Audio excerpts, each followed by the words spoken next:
Eu sou a Mari Moura e essa é a 10ª aula do curso de fotografia oferecido pela Prefeitura de Franco da Rocha, através da Secretaria de Cultura, pelas oficinas culturais em casa. Hoje é a 3ª aula de uma sequência que a gente começou sobre diafragma, velocidade do obturador, e hoje a gente vai falar de ISO e fotometria. O ISO, gente, é uma escala de valores referente à sensibilidade do sensor, ou, nas câmeras antigas analógicas, do filme. A gente usou por muito tempo as câmeras analógicas, que são as câmeras de filme. Então a gente ia comprar o filme para conseguir tirar a foto. Então é através do filme que a gente tinha o negativo, quando ia revelar as fotos, a gente imprimia as fotos. Então sempre que a gente ia comprar o filme, por exemplo, a gente definia que filme que a gente ia comprar. Então se eu fosse fotografar amanhã, eu via na previsão, de acordo com como está o tempo também. Por exemplo, se tivesse muito sol, eu podia comprar um dia também que eu fosse fotografar. Se fosse um dia de muito sol, então eu tinha que comprar um filme com uma asa baixa. Asa é a mesma coisa que ISO, tá? Então, alguns usavam ISO e outros usavam asa. Agora a gente usa só ISO, que é recente. Então, se tivesse um dia com muito sol, aquele dia que quase não tem sombra, eu ia e comprava um ISO número 100. Agora, se tivesse um dia mais nublado, eu comprava um ISO 400, um ISO 800, geralmente ia até 800 os filmes mais populares. Quanto menor o número do ISO, menor sensibilidade tem o filme. Quanto maior o número do ISO, maior sensibilidade tem o filme. O ISO que vai do 100 para o 200, ele dobra, né? Então a gente tem 100 para 200, 200 para 400, 400 para 800 e assim vai. Nas câmeras digitais, o ISO vai de 100 a 6.400. Tem algumas câmeras mais elaboradas, que vai até 25.000, mas aí já são câmeras específicas. Conforme você aumenta o número do ISO, maior fica a sensibilidade do sensor. Quanto maior fica a sensibilidade do sensor, mais grãos ele vai gerar. É o que a gente chama de uma imagem com ruídos. Né? Na fotografia manual, na fotografia de filme, a gente chamava de imagens com granulação. Hoje é uma imagem com ruído. Vocês podem reparar, por exemplo, no celular. Quando você tira uma imagem de dia, no sol, é muito diferente do que quando você tira uma imagem à noite, né? Tem que prestar atenção nisso. Porque quanto maior você sobe o ISO, mais ruído vai ficar, e o ruído não é muito legal em alguns tipos de fotografia. O ISO alto, por exemplo, no ambiente noturno, ele pode ser utilizado por um fotógrafo, por exemplo, por questões estéticas. Muitos de vocês devem estar se perguntando, e como que eu faço então para controlar o ISO de maneira adequada?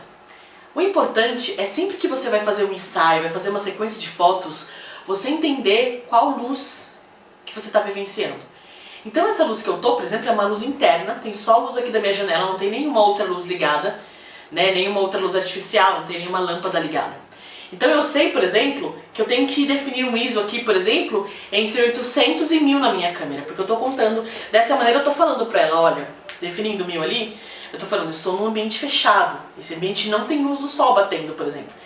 Agora é o final de tarde, é diferente, por exemplo, se eu estivesse fazendo aqui na minha casa de manhã, às 8 da manhã bate muito sol na minha janela. Eu ia usar um ISO muito mais baixo, porque tinha presença de sol entrando pela minha janela.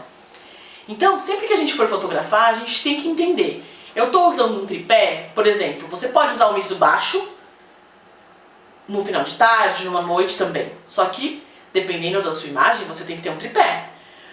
Porque conforme você abaixa o ISO e tem pouca luz entrando, você tem que aumentar a velocidade do obturador, que eu falei isso na semana passada. Então agora a gente vai começar a entrar nessa questão de como que os três estão interligados. Então, através do ISO, eu defino qual que é a minha imagem, né? Como que tá o meu dia, como que tá a cena que eu vou fotografar. Através da abertura, eu defino qual vai ser o tamanho do meu diafragma. Eu quero muita profundidade de campo, eu quero pouca profundidade de campo nessas fotos. E qual vai ser a velocidade do meu obturador. E como que eu defino tudo isso? Parece que é muito difícil, mas não é. Você tem que saber que foto você quer tirar. Então vamos pensar em várias situações aqui. A primeira situação. Eu estou dentro da minha casa, quero fazer um ensaio fotográfico e não quero que pegue nada disso que tem aqui na minha casa. Não quero que pegue a TV, não quero que pegue nenhum objeto. Posso pegar eu na frente da TV? Posso. Mas eu não quero a TV focada, por exemplo, como está aqui agora, nessa imagem para vocês. Então, a gente falou, na aula de diafragma, que quando a gente quer o fundo desfocado, pouca profundidade de campo, a gente tem que deixar o nosso diafragma bem aberto, para sair bastante luz. Aberturas com números baixos. Estou dentro da minha casa, vou fazer uma foto minha aqui, não quero que essa TV fique focada, não quero que nada fique focado, apenas o meu rosto. Então, eu tenho que abrir o meu diafragma, deixar ele com bastante luz entrando. Eu tenho que definir, através do meu ISO, que estou, por exemplo, num ambiente fechado, num ambiente que não está tão claro. Então, como o diafragma está entrando bastante luz, o obturador, a velocidade do obturador, por exemplo, tem que estar rápida, porque o diafragma está bem aberto, então ele está com bastante luz entrando. Então, nessa situação, eu posso regular o ISO de maneira para mostrar que eu não estou com muita luz, mas aí está entrando muita luz pelo meu diafragma, e aí eu coloco uma velocidade do obturador rápida, porque está entrando bastante luz. Uma outra situação, gente, eu estou no final de tarde, está quase escurecendo, num parque. Eu quero pegar várias pessoas no parque, um grupo de amigos, então tem que estar todo mundo focado, e tudo bem eu pegar o fundo do parque para mostrar que estou no parque, então eu quero tudo focado. Aí a nossa profundidade de campo tem que ser maior, porque a gente tem muita profundidade de campo, a gente quer tudo focado, certo? A gente aprendeu pelo diafragma que para ter bastante profundidade de campo, para ter tudo focado, a gente tem que fechar o nosso diafragma, que significa colocar um número maior. Então eu vou fechar o diafragma, vai passar menos luz pelo nosso diafragma. Vou definir, por exemplo, para a câmera, através do ISO, um ISO 1000, um ISO 800, que estamos no final de tarde, certo? E aí eu vou controlar a velocidade do obturador como? Está entrando menos luz pelo nosso diafragma, está um dia escuro, então a velocidade do obturador pode ser mais lenta. Só que pode ser também que você precise de um tripé, que a velocidade não seja tão rápida para a gente ter a câmera na mão. Então vocês têm que saber, por exemplo, qual cena que eu vou fotografar. Então a gente tem que se preparar antes. A gente que é fotógrafo, quando eu vou fazer um ensaio, por exemplo, 10 da manhã, eu posso levar o tripé? Eu posso levar o tripé, mas provavelmente eu não vou usar esse tripé. Agora, se eu vou fazer um ensaio à noite, se eu vou fazer um ensaio no entardecer, eu já posso levar o meu tripé, porque eu vou saber que eu vou precisar, de repente, de fotos com a velocidade do obturador mais lenta. Então, quando a gente vai fotografar e começa a dominar esses conceitos, a gente começa a entender quais são as necessidades de cada cena que a gente vai fotografar, de cada ensaio que a gente vai fazer, de cada evento que a gente vai fazer, quais são as lentes boas para determinados eventos, quais são as lentes boas para retrato. E como esses três conceitos estão interligados, a gente tem um elemento dentro da câmera que se chama fotômetro. Aí a gente define a fotometria. O fotômetro é essa régua. Então a gente tem o meio dela zerado. O que significa quando está zerado? Quer dizer que a sua luz está bem regulada. Não tem nem menos luz, que é para esse lado, e não tem mais luz, que é para esse lado.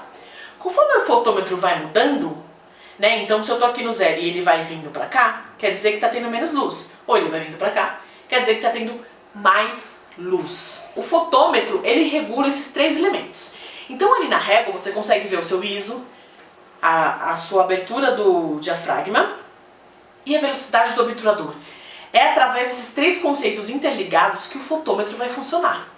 Então o fotômetro, para a gente que está começando a fotografar, é muito importante, porque é através dessa régua que a gente consegue ver como que está o alinhamento, né? Como que está o equilíbrio da luz na nossa imagem. Como que a gente vê esse fotômetro?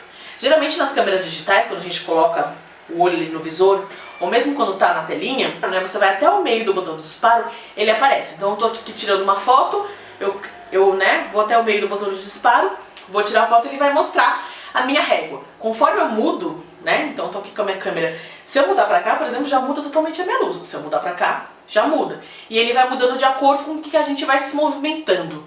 Então é sempre muito importante, agora que vocês estão começando, zerar esse fotômetro, que é tentar deixar a imagem no meio, porque daí ela vai estar regulada. Em algumas aulas a gente falou, por exemplo, de imagem estourada, né, gente? Imagem estourada que a gente estava usando quer dizer quando tem muita luz, muito branco na imagem. Ela está estourada. E aí tem imagens mais escuras que a gente falou também. A imagem estourada e a imagem muito escura, ela não consegue passar muitas vezes a mensagem que você quer com a fotografia que você vai mostrar pra gente. Então por isso que o fotômetro é importante. É claro que depois de um tempo, a gente define, por exemplo, que determinada cena pode ter mais luz, determinada cena pode ter menos luz. Eu acho que eu uso pouco o fotômetro no zero, por exemplo, fica pouco zerado. Mas para eu aprender a fotografar, eu usei ele no zerado, para testar como é que era a questão da luz. Então é importante que a gente consiga também zerar esse fotômetro no começo, para depois a gente falar, ah não, aqui dá para ter mais luz, então eu não preciso zerar o fotômetro, eu coloco mais luz ou menos luz. Como eu sempre falo, fotografia é treino, gente. Então quanto mais a gente treinar, mais esperto a gente vai ficar. Então agora parece que é muito difícil. Por isso que eu falei na primeira aula de diafragma, vamos tentar testar só o diafragma. Como que é então a gente testar só a profundidade de campo, a questão do foco, do desfoque. E aí na segunda aula, vamos testar então só a velocidade do obturador. Como que é então quando eu deixo mais tempo? Quando eu deixo o clique muito rápido, né? A questão que eu falei do congelamento e das imagens em movimento, das imagens de light paint, por exemplo. E agora eu tô falando do ISO, que é a sensibilidade do sensor. É a gente contar para a câmera, a gente ajustar na câmera como que tá esse dia. Tudo na fotografia é intencional. E esses 3 conceitos vão ajudar vocês a deixar esse intencional ainda mais aprimorado, ainda mais pensado. Né? Uma fotografia ela é pensada, ela é racionalizada antes de ir para o papel ou ir para o arquivo ou ir para a internet. Eu espero que vocês tenham gostado dessa sequência, dessas 3 aulas aí sobre essa tríade importantíssima na fotografia. E a gente volta na próxima aula com mais estudos para vocês. Treinem sempre e fiquem em casa quem puder.